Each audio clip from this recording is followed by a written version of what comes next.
और 12वें पंथ में ये दास भेज दिया परमात्मा ना आए तो, गरीबदास पंथ में रामपाल दास।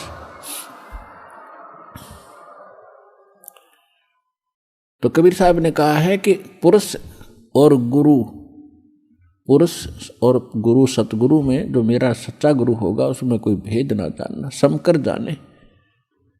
मम संत मुझे जान मेरा ही स्वरूपम, परमात्मा ने कहा है मम संत, मेरे संत को मुझे ही जान, मेरा ही स्वरूपम।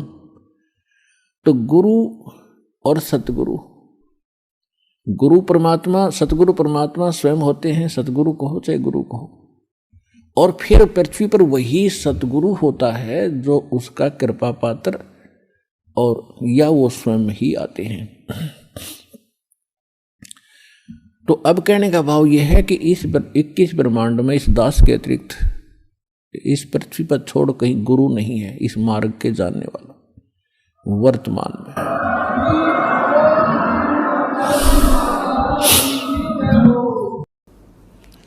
सतगुरु की सबसे पहली पहचान बताई है कबीर परमात्मा जी ने अपनी प्यारी आत्मा धर्मदास जी को,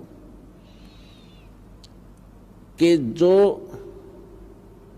जो संत मम सत शब्द दरढ़ावे, वा के संग सब राड बढ़ावे। ऐसी संत महंतन की करनी और धर्मदास में तो से वर्णी।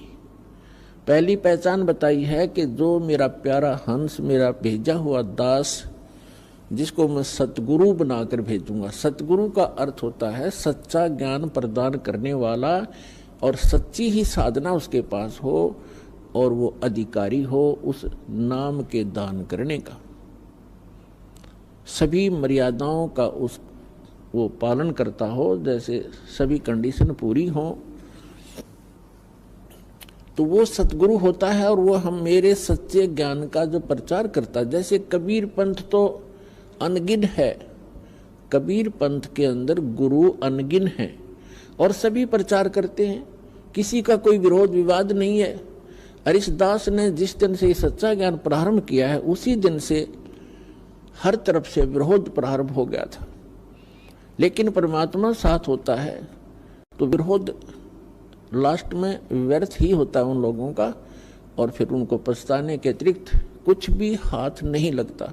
ये तो पहली पहचान बताई है। फिर दूसरी बताई है कि सतगुरु के लक्षण कहूँ मधुरे बैन विनोद, 4 वेद 6 शास्त्र वो एक विशेष ज्ञान प्रदान करता है और सर्व सदग्रंथों को आधार मानकर अपना ज्ञान प्रचार करता है। सभी सदग्रंथों का, सभी धर्मों के मूल ज्ञान का वो